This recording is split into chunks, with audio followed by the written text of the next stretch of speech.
It was taking forever to go live. I was like, anyway, hello, I am Demetra K. Hope that you're having a great day. As you can see, I'm sitting here with Donovan, the recovering Democrat Saadiq, also known as the Black Yul Brenner. I'd like to say a big giant thank you, hello, and welcome to YouTube and Facebook. You are the other side of the conversation. To my wonderful moderators, thank you for all that you do. I see Mike, nice to see you.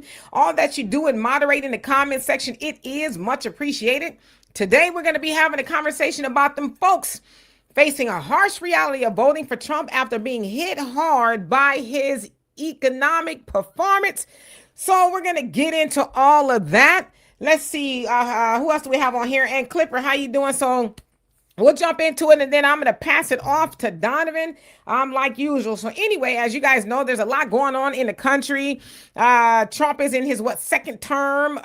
So his second term, his second year of his second term, and depending on who you ask, there's things are not going so good, especially with the economy. So just to give you a recap before I show you a video of some of those people, like, wait a minute, I didn't anticipate this, okay? Now, as you guys may or may not know, inflation, as some people say, is through the roof, depending on who you ask. Normally, it should be about 2%, but it's about 3.5%. And when inflation is high, that means that everything else goes up, right? The cost of living doesn't really keep up, and so it's hard to really budget and things like that. Also, a rising energy cost is going up. As you guys may or may not know, we are smack dab in the middle of a war with Iran. When I say we, I mean the United States and Israel. This happened, was it like a couple months ago, where they thought it was going to be one and done, right? They being the United States and Israel. Well, Iran said, hold my beer. And in fact, we closing up the Strait of Hormuz, right? Where 20% of, a lot of cargo goes through there. And so from that point, there's been a lot of issues with gas and things like that. Barrels of oil have gone up and down. I think last week it finally came back down, because Trump, he'll announce, we've got a deal. And Iran will get on the social media and say, he a lie. We ain't making no deals, right? Because Trump's deal is, they're giving up their nuclear weapons. And of course, when they bombed Iran last year, they said, we destroyed their nuclear weapon capabilities. And they was like, hello, it's me, okay? So with that, the barrels of oil are going up and down. We know that gas on average is about $4, give or take, on average, okay? So people are feeling the pinch there, of course, with food and just a whole host of other things. Then you have the new tariffs. How about those new tariffs, right? That Trump imposed upon the United Kingdom, Mexico, Canada, and China, 10 to 12.5%. And on Canada, he levied an extra 50% on dairy, automobiles, and alcohol. Okay, so if you drinking Canadian alcohol, you might as well sip slow, homie. Okay, and so that, of course, gets passed on to the consumer. Okay, and a lot of things come from China. Let's just, think about that. Okay. And let's see what else we have. The labor market, okay? Now, of course, y'all know that the Trump administration, the second term, they kind of got rid of some things with the labor market, basically saying, they're not telling the truth. Well, they were thinking that this last reporting was going to show an increase of jobs. Well, the labor market is soft, okay? And so the economy or the labor market saw 23,000 jobs lost last month, okay? So that means that 23,000 people either lost their jobs or the position just went away, okay? That's not good.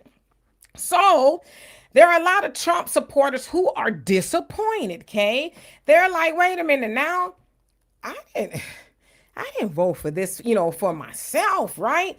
Now, I want to show you what he said in regards to, the economy and people complaining. This is what he tweeted on his Truth Social. He says, my real polling numbers, not those made up by the fake news media, are the best they have ever been.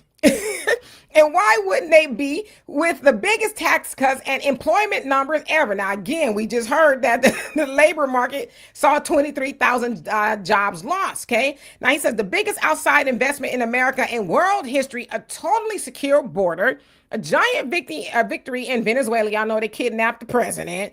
The denuclearization of Iran. Iran says, stop lying, okay? Unparalleled respect and success throughout the world, and much more. Don't believe the radical left's fake poll numbers. They are crooked and corrupt, just like the country destroying Democrats or Democrats rather, are cooked and corrupt. Vote Republican for greatness of America. Thank you for your attention to this matter. President Donald J. Trump, okay? So he's basically saying it's not true, okay?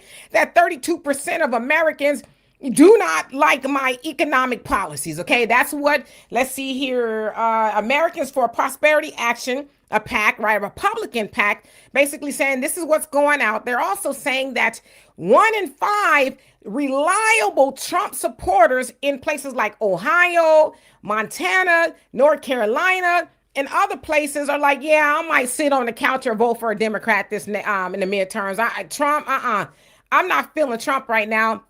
It is also said that between 51 and 55% of Americans are reporting that they are struggling with basic necessities like food and gas, right? And other things. They're like, I don't know where I'm going to get the money. Now, with these tariffs that have been levied, these new tariffs, now basically they're saying, because y'all know the Supreme Court threw the last tariffs that Trump tried to do, they're very egregious all over the world.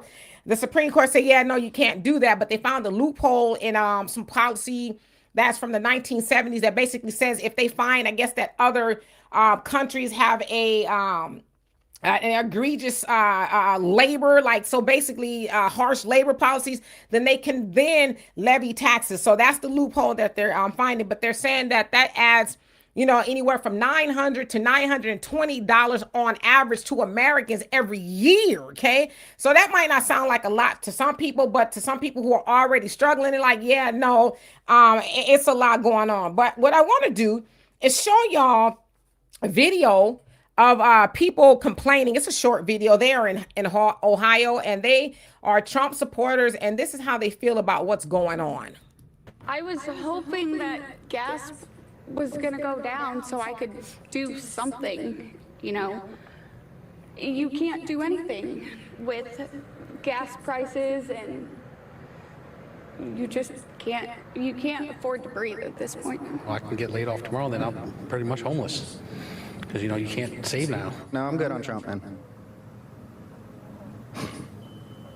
That's all I got to say. What does it feel like to be living in these conditions right now, in these economic conditions right now? Hurt, very hurt. I try to do, sorry, I cried. I try to do a lot for my kids, and I can't do much. If you could send a message to the president right now, what would you tell him? He needs to look out for the American people instead of himself.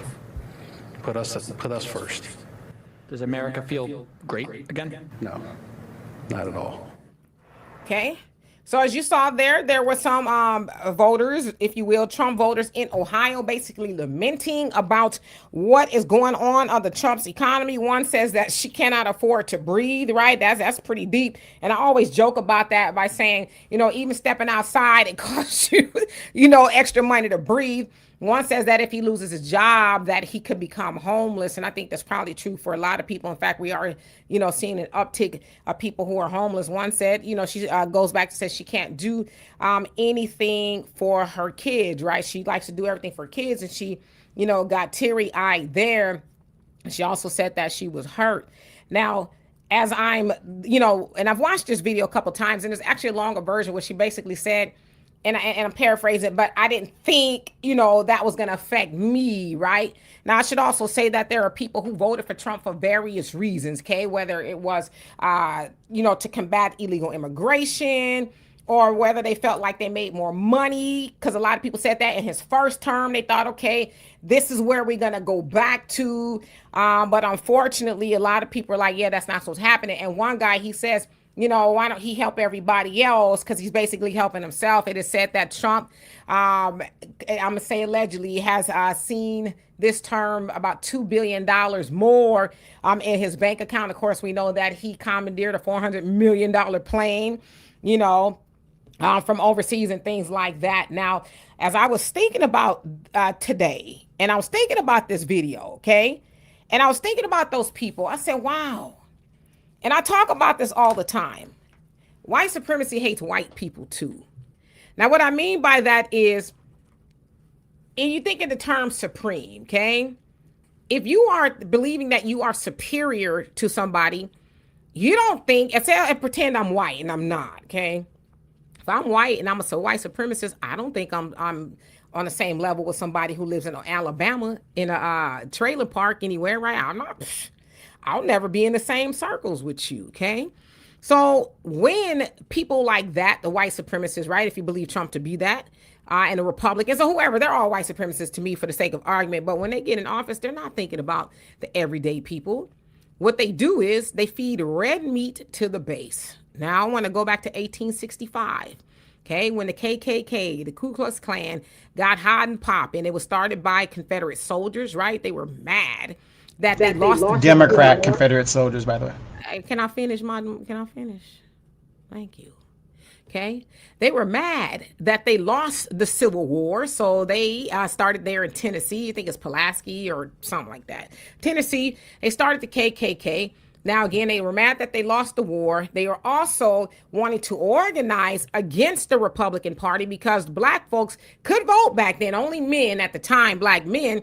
So they did not want black folks to get political power. Okay, we were recently freed off the plantation and we was like, hey, we want to get involved civically. And so from that point, yes, black men were holding office. And so again, they wanted to make a move against the Republicans, they being the Democrats, a move against the Republicans and say, hey, well, if we can't vote them out or whatever, we'll start this campaign of terror because we want to keep it tight. We want to keep it white. So even with that, back then, people, and let's keep it a buck. Like I always say, the KKK, when we think about the KKK, we think about Jethro, right? He's got on some overalls. He's had him since he was 9 years old and he's 39, okay? He got 3 teeth, and just can't spell cat, right? That's what we think about when we think about the KKK, but we don't think about the judges, the senators, the lawyers, the police officers, right? Those are the type of people that were in the KKK. And they were thinking about power and money and organizing against black folks. Now, I would imagine I wasn't there back then. A lot of the poor whites was like, well, that sounds like something I want to do, okay? So they did it as well. And things weren't that much better for them either, right? You even go somewhere to like the Great Depression where it was bad for everybody, but it was just as bad. It was worse for them, okay? They were also in the, the soup lines and things like that. Now, again, as I was thinking about this, I thought about, okay, well, MAGA is kind of the same thing, okay? Because again, people from all over voted for Trump for different reasons. But those who voted for Trump out of Make America Great Again, which came about in 2014, give or take, when Trump was talking about running for office, he was talking about Obama not being born here and everything. Make America Great Again basically was like American first, right? Everything's America first, whether it's the people, the money, whatever it is, okay? We're going to do the made in America. And then people found out that Trump was still getting his suits and ties and shirts and things like that made in China, okay? As he says, China. So a lot of people bought into that. But most people who look and step back at MAGA was like, well, did you buy into MAGA because you wanted to, make sure things were American made? Or did you buy into MAGA because for you, making America great again goes back to the time where you can be anti-black and anti a whole lot of other stuff, specifically anti-black, because let's keep it real. Back in the KKK days, it was black and white. It was some other people here, right, like the Chinamen and things like that. They was catching hell, but they didn't catch the hell that we caught. And of course, the Jews were here, but by that time, they had, got real buddy, what they call with the Gentiles, right, the whites. And so they were kind of one and the same at one point in time. So here you are in 2026. A lot of those people wanted to go back to those days that their granddaddies and their grandmamas used to tell them about, where you can just get out in the public square and call people the N-words. You get your teeth knocked out still, but call people the N-words and all kind of stuff. And, even with, immigration, right? I'm not talking about legal immigration. I'm talking about illegal, or I'm talking about regular immigration and illegal immigration, right? Right now, especially somewhere in Texas, they're literally trying to vote against Muslims not being able to wear hijabs, in class or just out in public. They're voting against halal meat. It's like, are you for real? That's just basically clean meat. You know what I mean? So anything Muslim, they're moving against. You hear this rhetoric and stuff all over the country. But then when you see a video like that, it's like, well, I wasn't voting for me not to be able to buy stuff for my kids. I was voting, against them, right? The blacks. or anybody else that's not like me. Now, if you saw the video, I don't know what those people do in their regular life, but they don't look like they're hanging out with Melania, right? Melania or Trump. And the reality is, for a lot of those people who are MAGA, they thought that, well, Trump's just like me. And as I always say, because Trump eats Big Macs and McDonald's don't mean that he gonna eat one with you, right? Or he's gonna have a beer with you. Trump doesn't even drink. But a lot of people felt like finally he's gonna make things right for me. And it's like, no, Trump is not different than any other person that's occupied the White House. As we always also know, Trump is a salesman, okay? He has a silver tongue. That's what he does, right? He's a real estate magnate and all these other things. So he knew what to do to sell red meat to the base. He said it a long time ago on Oprah's show. He was a Democrat. Don't forget that, okay? It's important. A lot of people, for whatever reason, gloss over that, and you hear his rhetoric about the Democrats, and they ain't ish, don't get me wrong, but his rhetoric about the Democrats, the Democrats, the this, the that, everything bad is the Democrats' fault, okay? But you got to remember, he used to be one. But see, the people who follow him, I don't know if they forgot it, they just don't know, but he said on the Oprah show, I can run as a Republican and I'd probably win, okay? Because he knew what to do. He knew what the underbelly, right? It had went on the ground, the underbelly of America, racism, what they really wanted. What they really wanted was to be unapologetically racist again, okay? Let's keep it a buck. That's what they wanted. And he found a way to somehow give it to him, okay? And so they thought, Trump is for me. In fact, you still hear people talk. I was out today, saw a flag, Trump 2028. But now a lot of people who voted for him are realizing, oh, well, when you cut the food stamps off or you make these requirements, that means me too. I saw a video, I think Brother Phil played it the other day, of a white man, crashing out at the grocery store because his food stamps couldn't buy him this, that, and the other. They didn't think, that when they do what they did to the healthcare, right? Not funding it the way it's supposed to be funded or whatever, they didn't think that meant them. Of course, we learned, when Trump was in office the first time, a lot of those MAGA folks in Alabama, Mississippi, they were cool with getting rid of Obamacare. But then when they found out that Obamacare was the Affordable Care Act, they said, oh, really? Well, my wife can't. My wife's a diabetic and she can't. But see, they weren't educated. And so now they're having a harsh reality with them. That means me too. Here in Texas, due to what's going on with the food stamps at the feds, they said, I think it's 33 schools or something like that will not be able to feed children.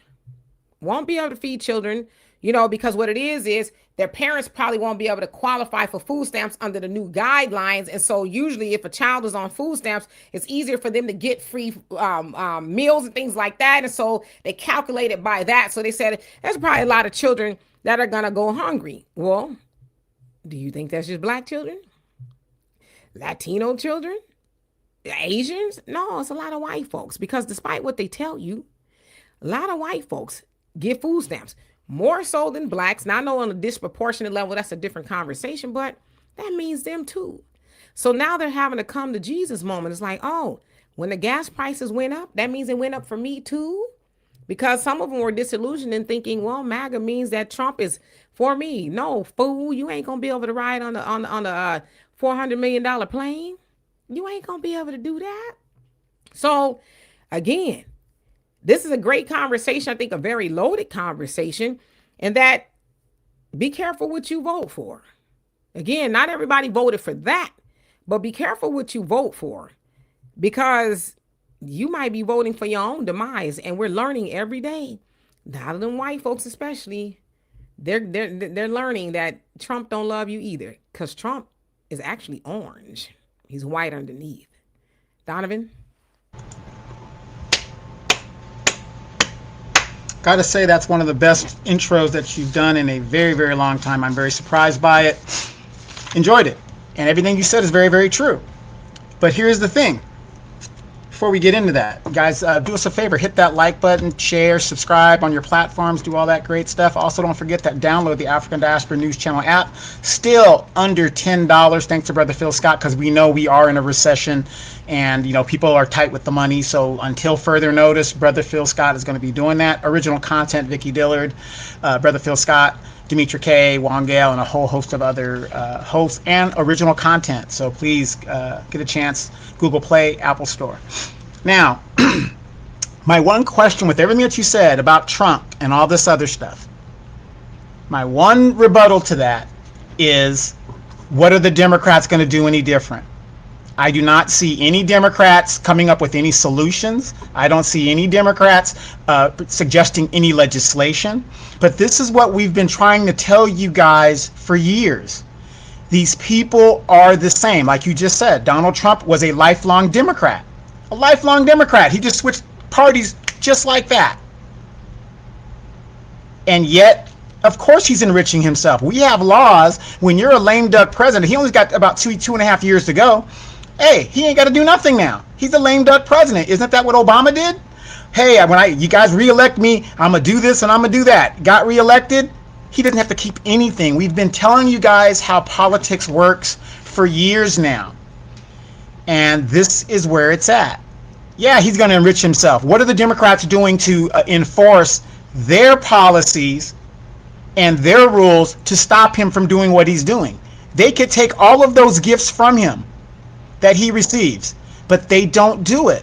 Why? Because they're part of the club. There is no R and there's no D. There's no Republican, Democrat. It's all the ruling class. Jim Clyburn right now is running around blaming black people. 59% of black people didn't vote. They didn't vote. That's under the assumption that every black person votes Democrat. Do you see how ignorant this man is? But yet, he has one of the poorest districts in the nation, and he's a so-called powerful Democrat.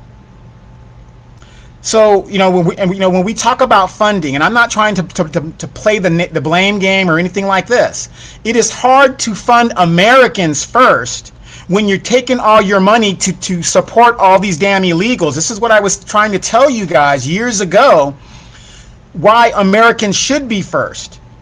Because to balance the budget of your city or your municipality, depending on what your state statute says you have to do, you have to cut resources. So when you fund people that should not be here, other things have to be cut, which means your children suffer.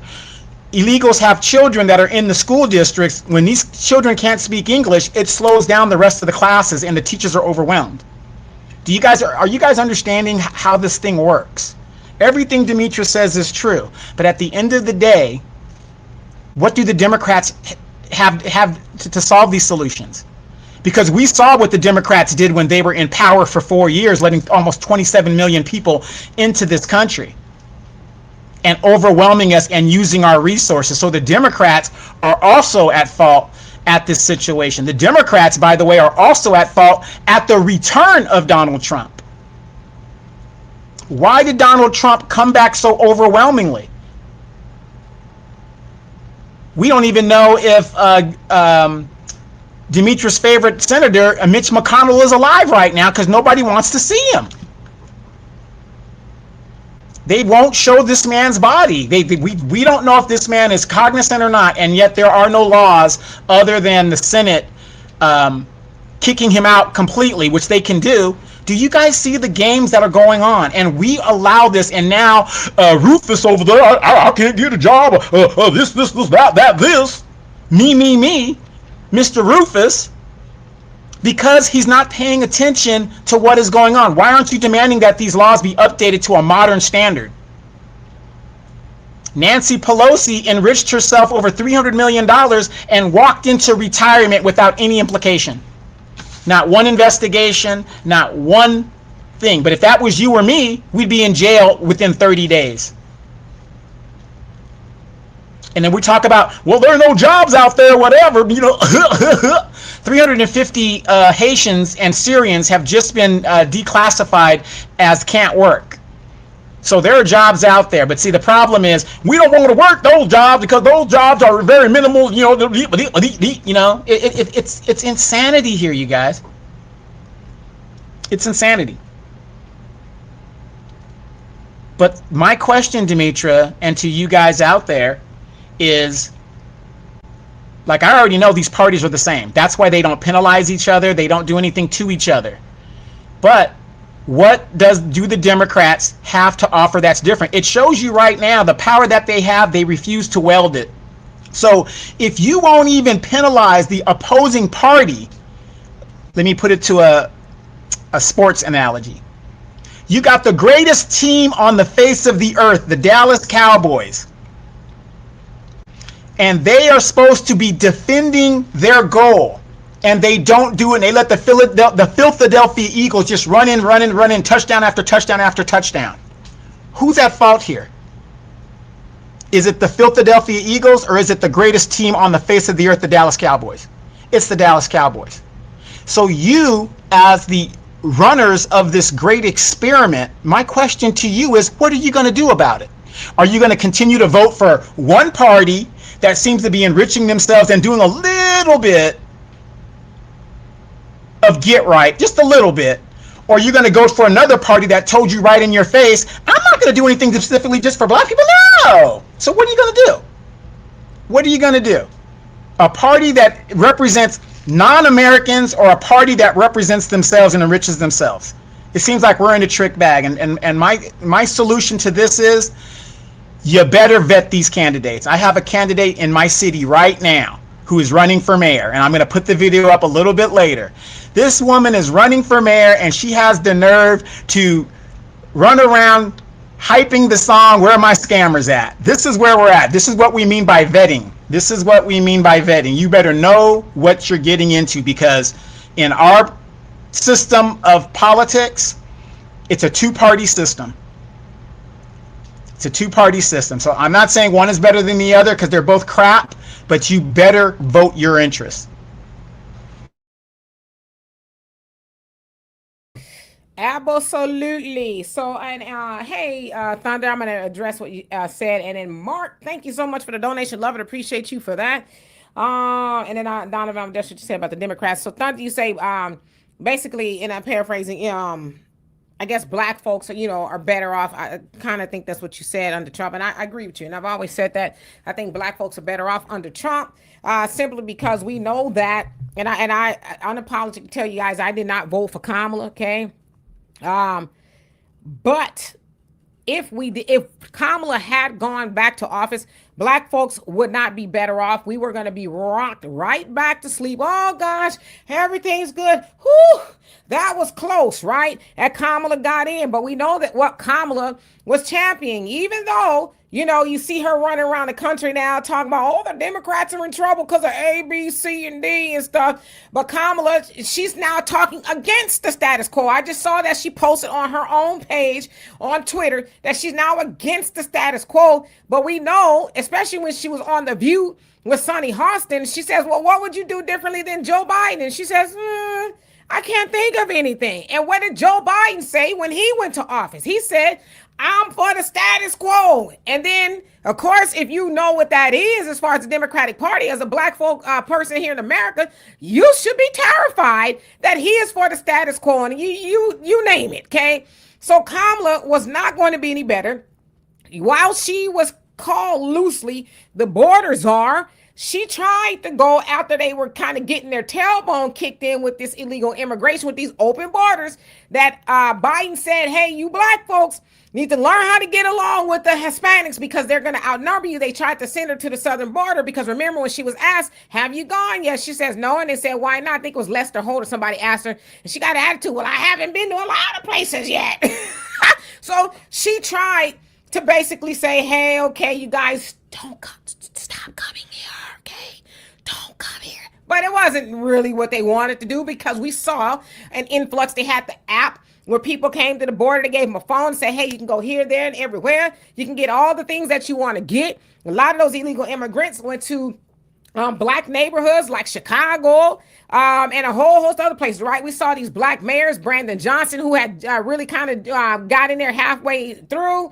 They said that Chicago spent over $1 billion since 2022 on taking care of illegal immigrants that were housed in black neighborhoods, which is how you got something like Chicago flips red, okay? They are trying to flip Chicago red, which is very blue. They got pretty close the last time. We got Danny C., who's running to replace Brandon Johnson, right? And of course, in New York, you saw the same thing, a black mayor who, gave illegal immigrants money, okay? Because they did not want to eat the things that they were getting in the shelters. And mind you, the shelter was a $350 room at the nicest hotel there in New York City, okay? So even just with those things, we know that black Americans here in America, descendants of slavery, are owed what? We are owed reparations. Kamala told us no. The Republicans don't even talk about it, but it is something that is owed our people that was promised. The 40 acres and the mule. We learned that the mule was borrowed, right? And a whole host of things that was rescinded and actually given to the slave master. So we've been asking for these things, and both sides of the aisle said no. However, with Trump, going back to what Thunder said, with Trump being in office, Trump is waking black folks up. And not only are black folks waking up, everybody else is waking up because, like I said, you not like Trump, okay? You'll never, ever be in the same room besides a rally, okay, when he's rambling with Trump, okay? And so with black folks, we're saying, okay, we're now, a lot of us are realizing the Democrats aren't our friends. They never have been. And we know the history of black folks in America with the Democrats. We've been voting, I know people say since the 60s, but we've actually been voting for the Democrats since the 30s, almost 100 years, because we were brought into the New Deal, okay? And that was reluctantly because FDR was struggling. He wanted to be reelected, okay? He was struggling, and so his wife was like, hey, the Negro can vote. We were still, suppressing all that, but they can vote. So he included us in the New Deal, and from that point, we're like, oh, okay, this looks pretty good, and then civil rights just really topped it off. But we have not been better off under the Democrats, and so now black folks are more having a conversation of do for self. Right? We're having a conversation of the wealth transfer. Let's stop giving 97% of $2 trillion spending power to everybody else, because we know that black Americans have been reduced to beggars because we give our money away and then we expect that things are going to turn around because we're told by these misleadership in the Democratic Party, whether it's an Al Sharpton, it's a Roland Martin, okay? And a whole lot of other people, that all you got to do is keep voting for the Democrats and things are going to get better. Well, I just said 100 years in, black folks are worse off. Okay, we have right around the same amount of wealth and land ownership than we did back then. So, Thunder, to your point, I 100% agree with you. And I've always said this, not because I like the things that Trump's doing. I like some things that he's doing, like, the immigration. If y'all haven't heard, they're revisiting the birthright citizenship thing, where they're basically saying, all right, this tourism, birthism thing that y'all got going on, you can't do that, okay? So but the Supreme Court told them when they struck down what he wanted, go back and figure it out. There's things that you can do, and so that's what they're doing, okay? Now, as far as Donovan, what you're saying about the Democrats, see, I hear what you're saying about the Democrats, but it gets into whataboutism, because Trump is president now. Trump is president. The Republicans right now, they have control, okay? And so these are the things that they are co-signing that Trump is doing. Some of them are starting to push back now because they're seeing what's happening with these, primaries and things like that. Well, he's a lame duck. Well, yeah. So he's a lame duck. But at one point in time, Trump not endorsing you was a kiss of death, politically speaking. But now people are starting to see that, people in their own districts, like a lot of Republicans, are saying, wait a minute now, all this foolishness y'all got going on, I'm all right with it hurting everybody else, but it's hurting me too, okay? So, yes, the Democrats are complicit in a lot of stuff. They don't give a damn, right? Because not right now, the Democrats are having an issue with the Democratic Socialists of America. They're infighting with each other because the DSA rather, they're basically like, we want to make it fair for everybody, okay? This is what they're saying, and they're winning. which is blowing the progressives, which I don't even know why they call themselves the progressives, right? The Democrats are blowing their mind where it's like, well, we don't want to destroy the party, do we? But the Democratic Socialists of America, whether you agree with it or not, are showing everybody it's doable. They've been saying that you can't do A, B, C, and D. We can't do the. Zoran Mandani, the new mayor in New York City, he proved to them that y'all lying. I'm about to build 5 grocery stores in the boroughs because we got food deserts here. They didn't want them to do that. They paying for child care and a whole bringing more moratoriums on the rent and all these other things. And so now the Democratic Party, the regular Democratic Party, they're having to figure out what is it that we're going to do. So what I'm saying, Donovan, is while the Democrats, yeah, there's some things that they could do. And yes, I agree with you that they, in a sense, did hand Trump the presidency, all the stuff he got going on. There's no way that man should have won. But because they were, so staunch on, illegal immigration, we're going to take care of them and all this other stuff.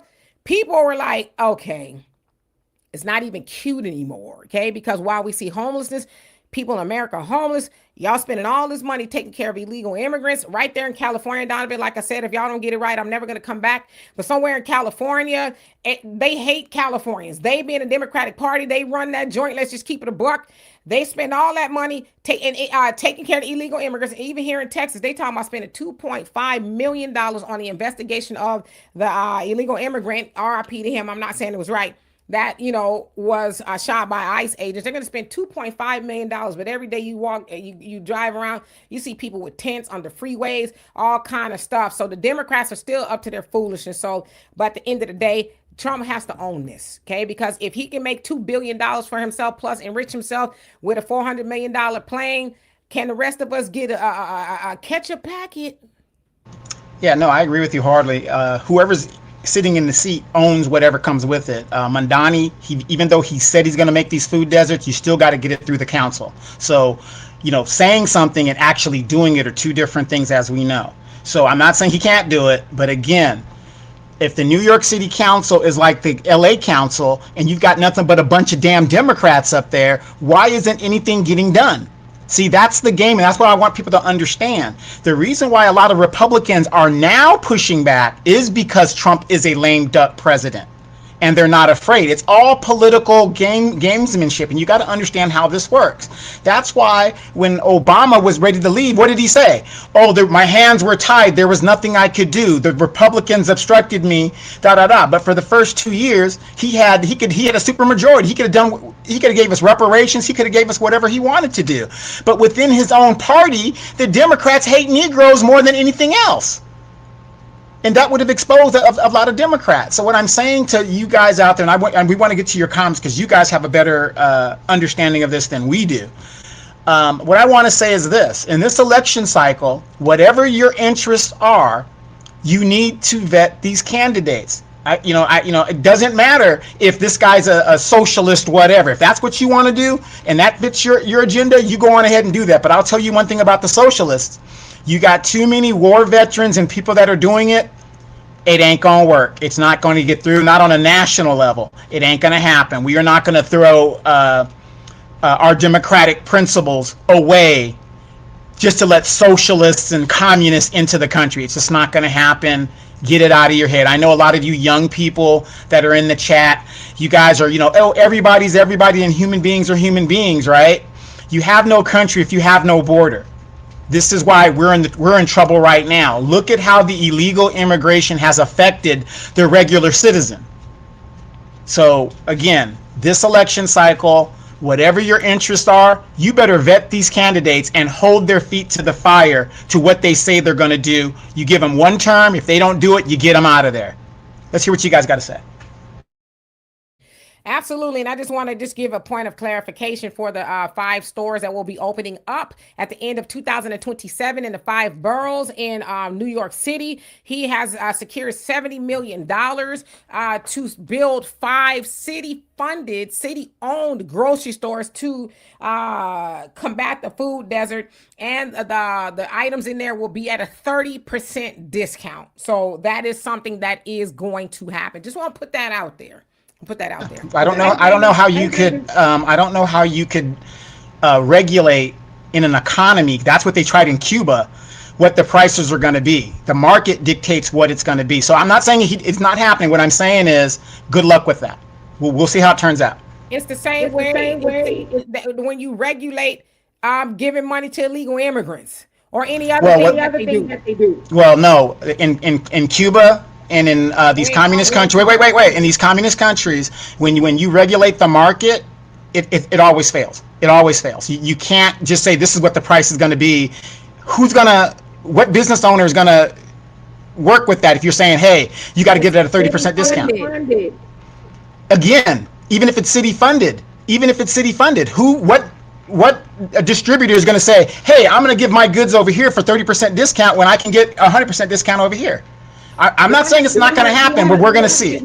Economic class. Yes, I did. I took my macro and micro, and matter of fact, I think I got a B on that, so I'm pretty good at that. A B or a D? A B. I'm just saying, you in the free market, when government regulates prices, if government regulating prices works so well, how come every year we keep dealing with senior medicine and negotiating that every year, and it keeps going up? When the government regulates it, it's worse. But I wish them luck. So we'll see. So when people buy stuff from wholesalers and distributors, you think they're buying them at 100%? No, not at all. What I'm saying, when the government dictates what the price is going to be. Like I said, look at our senior medical situation. Every year they say the government's going to give them at 30%, and it's worse. It's always worse. If I'm city funded, which comes from taxpayers, right? City funded, the city owns the grocery stores. City is getting food from whatever they're putting in there. I'm sure there's a way that they can keep it, make it 30. I mean, they think of, let's not be silly here, okay?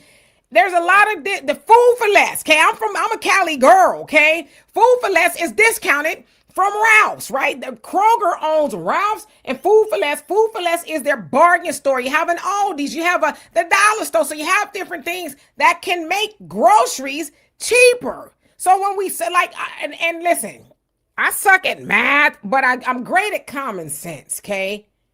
So they spend money on a whole lot of things, okay? But to say, because I keep hearing this, when it comes to the grocery store, people being able to not have a food, and this is and honestly, Donovan, I'm gonna get into the comment section. I want you to chew on this for a second. That's how Democrats sound. Oh, then that's why the DSA is whooping their ass. Okay, because, how will we do this and this, that, and the other? But we see and hear them wanting to give money to illegal immigrants and all these other things. But then when somebody says, I want to bring in a grocery store so people, disproportionately black folks, don't have to catch a bus or walk 20 country miles to go get a grape, then people, how we going to afford it? And what we going to do? That's why the Democrats is getting their asses whooped. But hold on to that. We'll get into the comment section. Yeah, and I just want to add to this. Like I said, I hear what you're saying, but you talk about New York City, as high as California. When the people are taxed up the yin yang, and it's a city-funded grocery store, so my taxes have to go up to fund the city-funded grocery store. And I'm gonna give you a better example. I was in the military for 24 years, right? My contract said that if I do my contract, I was going to be taken care of for the rest of my life. How many of you guys that have military background heard of TRICARE, which they still exist today?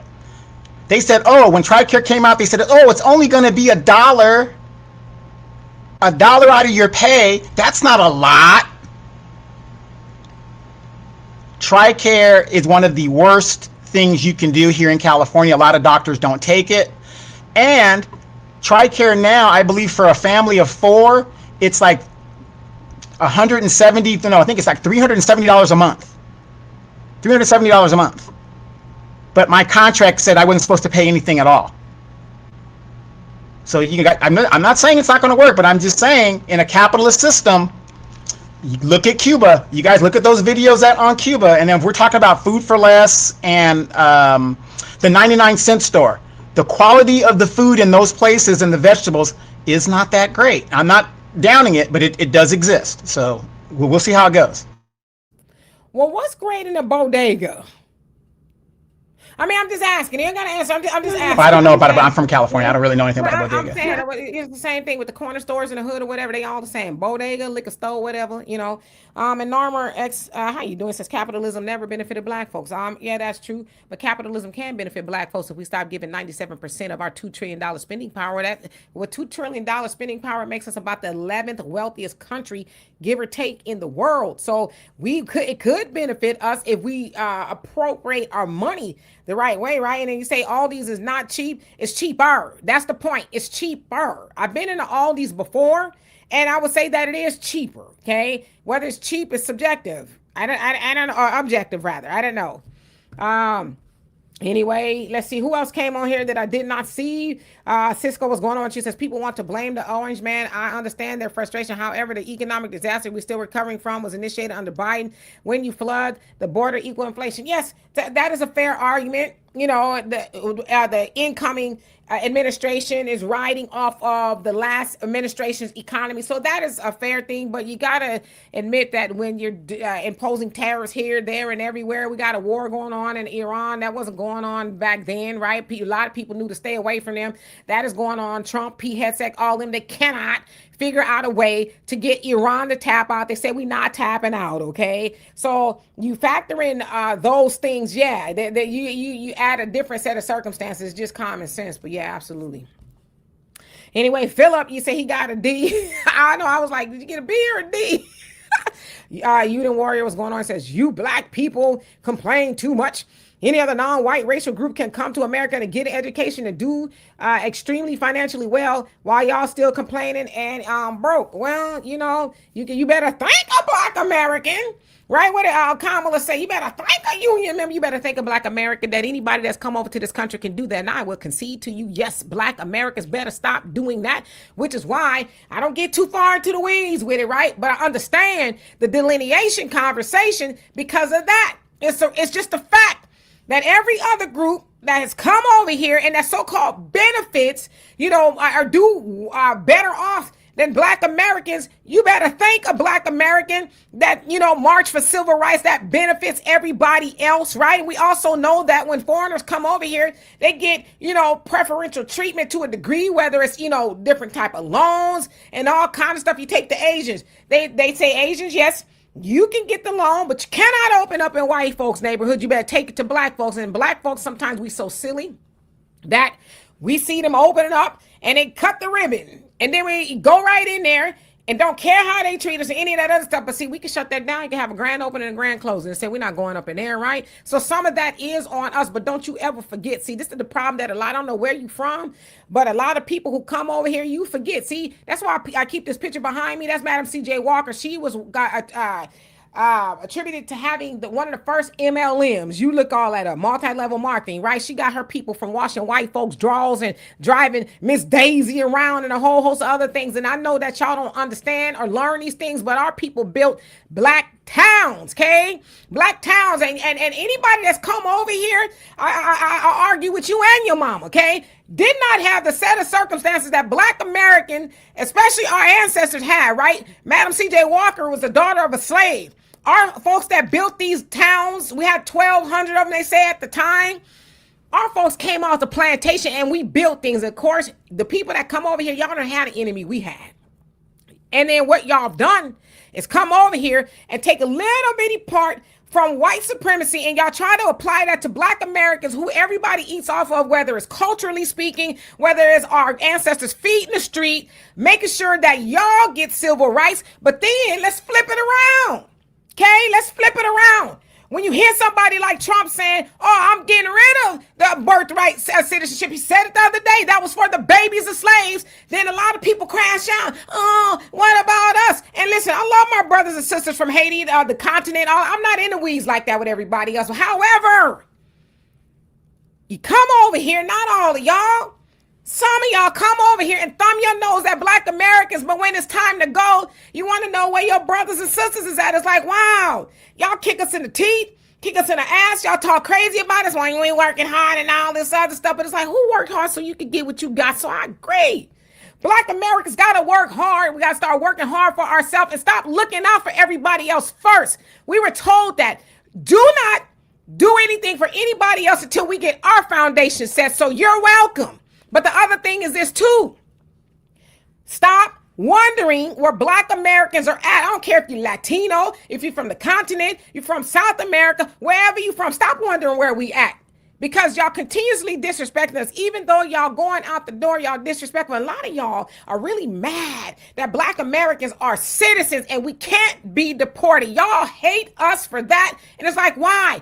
We're not the triple OG oppressor. We all got the same oppressor, but see, they played a trick on y'all. They told y'all better than them lazy Americans without giving you the full context of what they did to our people, and they're still doing to our people. And now that they doing it to you, I saw a guy, and I felt bad for him. I saw a Haitian man, he fell out.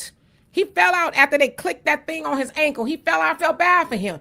But I thought, wow, if only y'all would have got together, stop being greasy in your mouth on these podcasts and all this other stuff about Black Americans, we might have said, hey, you know what? Let's see what we can do. But see, we waking up. That's why I said Trump is making Black America great again. Because had Kamala or anybody else been in office, we would have continued on with that. Oh, we got to help everybody else. Let's look out for everybody else. But Trump is making us realize, oh, everybody else ain't looking out for us. We got to look out for us. So don't you ever forget how y'all got it easier over here. It's because of us. But we going to stop doing that. Yes, I want you guys to remember, when you have the illegal immigrants that come here, it isn't the ones that are of age that you got to worry about. It's the ones, what are they going to be doing while they're here? That's why birthright citizenship is so important. They said 350,000 Haitians were under TPS, right? 350,000 Haitians and Syrians under TPS, right? Do you guys realize that those people had 390,000 birthright citizenship babies? So these people come here to make more competition for your kids and your grandkids. It isn't the ones that initially get here. It's the fact of the matter is they have babies while they're here. And those babies are dedicated to their home country. They're not dedicated to what they know here in the United States. Absolutely, Arnie, but you better tell them, okay? There's a reason why people didn't mess with Iran. But, Trump let them put a key in his back, and he went over there thinking they was going to tap out. They was like, man, we've been waiting for y'all since 2001. We saw what y'all did to Saddam Hussein. We saw what you did to everybody else. We saw what you did to, Gaddafi and everybody else. So we waited. We waited and we prepared. We made sure that when to go down, because we knew it wasn't if, it was when y'all was going to come messing with us.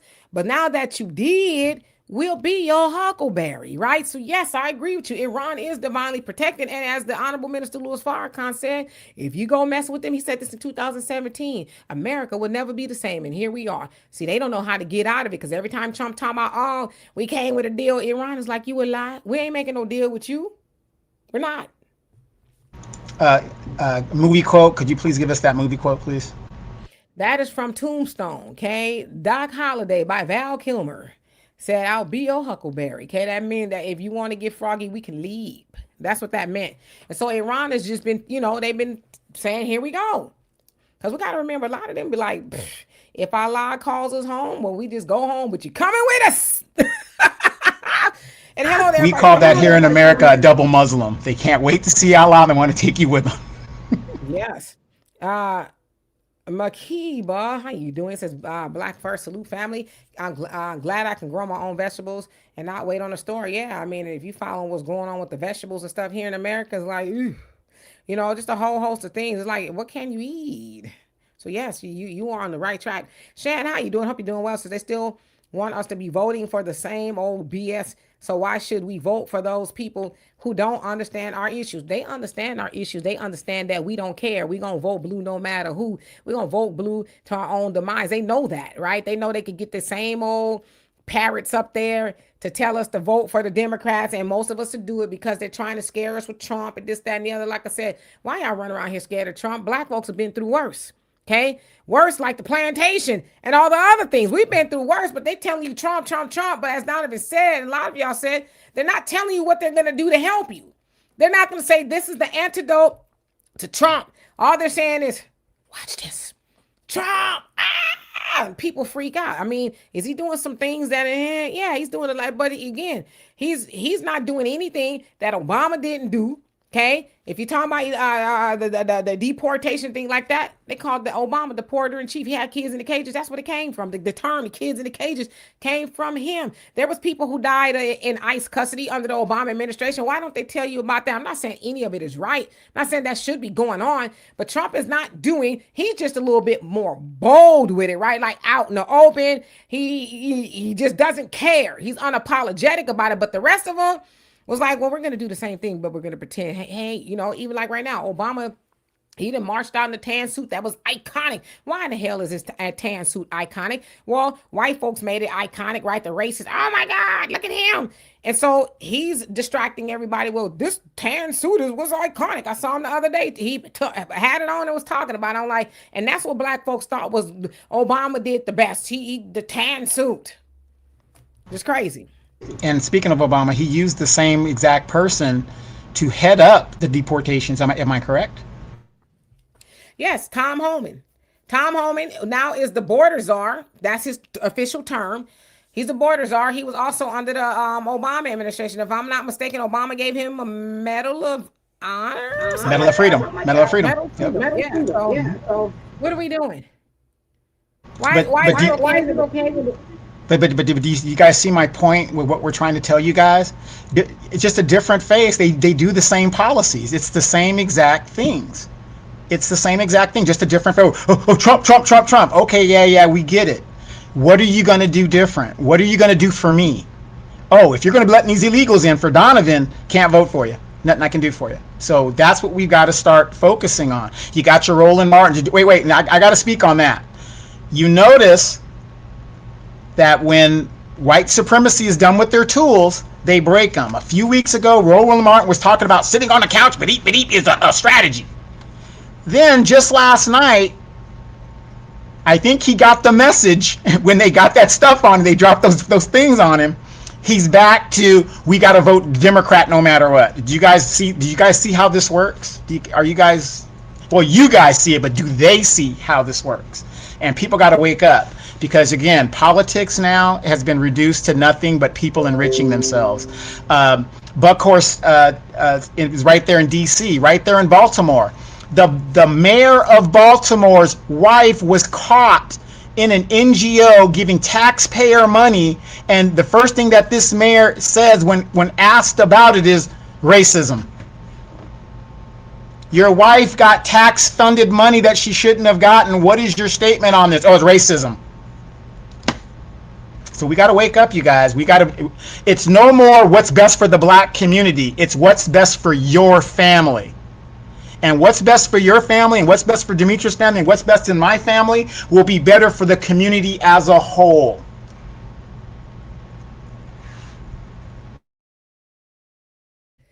Absolutely. And Quan, what's going on with you? Says, I'm calling on all the new black media to get on cold together to organize a date and time for mass protests in Mississippi, America, that FBA is done with the and a genocide of our people. Yes, unfortunately, Quan, I can't really just talk about that on here because one time that I did, they completely shut me down.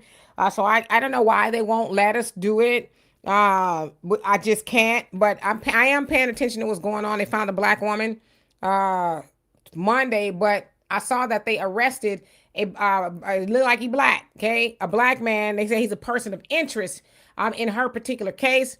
So I don't know. Of course, we know that Mississippi does have some issues with their medical examinations and things like that. And, Mississippi has a history of doing those things to us. So I am paying attention. As far as with Nolan Wells, I'm purposely not talking about that. And I'm doing it really out of respect for the family because there is so much information out there. And I'm not involved in the investigation or anything like that. I just don't want to be some of those people who are doing it for clicks and views. Because if there's too much information out there, then how do we weed through the truth? And it just gets kind of convoluted. But trust and believe, Brother Quan, I am paying attention. Believe you me, I am paying attention. And as soon as I feel like it's an opportunity for me to talk about it, whether it doesn't look vulturistic, if you will, then I will. Because I just think about certain things. I would, if that was me, God forbid, I wouldn't want everybody dogpiling with the information because a lot of people are just doing it for clicks and views. So I want to show his family respect because we need to get to the bottom of what happened to Nolan Wells, because when that happens, I know we're going to get to the bottom of what happened to a lot of people. It's a system that's been protecting itself for a very long time. Yes, and that also brings up again, you see these mass things that are happening to individual black people around the country, going back to Jim Crow, things that were happening after the Civil War and during Jim Crow, and yet not one black legislator has opened an investigation, has done anything to highlight what is happening in these different. Come on, Demetra, Lancaster, California, they found a person. Lancaster, California, that's the desert, nowhere, Edwards Air Force Base, almost Area 51 Part 2 out there. And yet not one black legislator even mentioned things like this happening. This is what we're talking about vetting these candidates. And yet Maxine Waters will sit in office for 30, 40 years without question. Jim Clyburn, 30, 40 years without question. And yet all these things are happening. That's why it's one and done. If they're not doing our work, it's one and done. Yeah, Lancaster, California. My daddy lived there in Lancaster, so I'm very familiar with Lancaster. Hey, Bernard, how you doing? It says FBI needed in Mississippi. They are in Mississippi, but the only thing about the FBI, it's under the Trump administration. So good luck with that. And Miss Ruby, how you doing? It could be Mississippi burning again. Gene Hackman will be out there. What's the one with Samuel Jackson? That's the one we are trying to time to. Yeah. Okay. Hey, Mr. Norris, how you doing? Hope you're doing well. Miss Ruby, what's going on? Says I care less. These are citizens of other nations. They care less under Obama and Biden, Harris, when they got all the resources to push our people into homelessness. They didn't give a damn. No, I totally agree with you. But they they had help with doing that. We helped them do it. At the end of the day, like I said, we can bang on everybody else, who right on everybody else. But black Americans, we got to take that one on the chin. We vote for the Democrats more than anybody. And so we see the Democrats and what they do, but then we cry when they go do it. But it's like they can't. Why do you think they chase after the black vote the way they do? Not you, Miss Ruby. I'm just saying in general. Let's think about it. Why do we think, but know that they chase after the black vote the way they do? Because they still need black folks to show up to vote. So they, call me, gotta vote this, that, and the other. So what do? I'm not gonna vote for no Republican or whatever. So you go vote, and then they say, thank you, suckers. Now we're gonna go help the illegal immigrants. We're gonna go help everybody else and give money to this and give money to that. Yes, we know that you're the most homeless population here in the United States of America. Yes, we know that you're the most incarcerated. As Joe Biden said, I am the author of every major and minor crime bill since 1976. We know all of that, right? But we also know that you're going to show up to vote for us. So why do we need to change your condition? As it says in the Quran, Allah will not change the condition of the people until the people change, okay? So until you change, your condition is going to be the same. So you cannot continue to say, well, the immigrants are doing this. And as I say, think about it, it's common sense. If you heard of a place far, far away where you can get housing, get money, you can get food, you can thumb your noses at the triple OGs, of America, black Americans, and you can get it all, brand new socks and drawers. Wouldn't you go? Wouldn't you risk life and limb? You going through? You guys know about the Darien Gap? That is a very dangerous route to cut through. The Darien, a lot of people don't make it through that. But if you heard there was a place and there was a party that would say, hey, come over here. All you got to do is make it to the border. We're going to give you a phone, and on this phone there's an app that's going to tell you everything to do. Wouldn't you go? And then you heard, oh, well, how did this party get in the office? The Black Americans, they vote for the Democrats depending on what it is, to the tune of 98% if it's Obama, right? 80 to 90% of the black vote goes to the Democratic Party, and they know, and they say, listen, just think about this. And that particular person says, and they vote for the Democrats, and the Democrats, that's the party that do anything for them, and they still vote for them? They know that they're going to do everything for us? Wow. Oh, well, they're rather stupid. So yeah, as my mama would say, the old people would say back in the day, you see a fool, bump his head, right? That basically, they want to be a fool. We gonna bump their head. We gonna use them to get what we need, and then we get up here and we own all these other things. Yeah, we'll look down on y'all. And now they know, wait, hold on. This is the rub. It gets worse. Then, when we get over there, we get a stronghold in the community. We'll vote somebody in office that looks like us, which is how you got, in the Somali community, right? That, of course, New Orleans is a prime example. Everywhere at this point. Los Angeles, okay? You had a whole city council who hated black folks, and they got caught talking crazy about black folks. This is not nothing new. But how do they get in there? We vote for that because we think if we vote hard enough, long enough, wait, hold on, Don, before I give it to you, because I know somebody gonna think I'm lying, okay? This is what black votes get. Hold on one second. I got something for you, okay? Because you ain't gonna prove me to be no lie. Hold on one second. Let me find it. Y'all know what I'm looking for. Hold on. Here you go. We also need offensive actions around prosecutions. We need real accountability because at the end of the day, the people that have been inflicting this harm need to be prosecuted. They need to be brought before us and they need to be held account for the trauma that they have created, and we are going to have some form of reparation. Excuse me, what? What? Reparations for black Americans? Oh, hell no. She talking about reparations for illegal immigrants. But guess what? Permelia Jayapal, right? She's a Democrat. And you saw the other lady, she's a Democrat. She was shaking her head. She didn't get in office without the black vote. She get a lot of black votes. Look it up in her district in Washington State. Yeah, as a matter of fact, she just won her primary. Well, so there you go. She gets back in office. She told y'all what she was going to do, but some of you silly black folks gonna vote for her and all her homies to get in office. She says, when we get back in office, we need to, in the longer version, right, we're going to have to punish Trump and ICE, and we're going to have to find a way to fund reparations for illegal immigrants that have been harmed by ICE and Trump, and you will go vote for that. Like, that run me up a wall, for real. Let me calm down, okay? So when we talk about illegal immigrants, I'm not mad at illegal immigrants. All the things I just said, if you heard all that was going on, let me find out there's a place where there's milk and honey and people gonna help me get it. I'm going there too. Mr. South Carolina. Well, there is a place. It's called the Dominican Republic. I go there 3-4 times a year. Along with that milk and honey, you're gonna need some penicillin. And I do stop over in Panama too, so that's another place. For extra strength, penicillin. Mr. South Carolina, how you doing? Says, good evening, Miss K. Egypt built $1 billion grand museum. Trump wants U.S. taxpayers, I think you're saying, to fund $1 billion for him to compensate. All right, J6ers and ballroom. If this is in the land of abomination paradise, you tell me, yeah. And even a lot of Republicans is like, no, dude. We're not funding that, Kay. We're not. Because he said when he was building the ballroom, it's all donations. And now he didn't finagled it because, somebody, which I think was staged, if you ask me, ran up at the press dinner, whatever it was, and, tried to take him out allegedly. And so now he's using that as a justification. Well, now the taxpayers, they need to fund the ballroom because it's got to have this and that. It's got to have a dome and all this other stuff, protection in case I'm in there, like Watusian with Melania.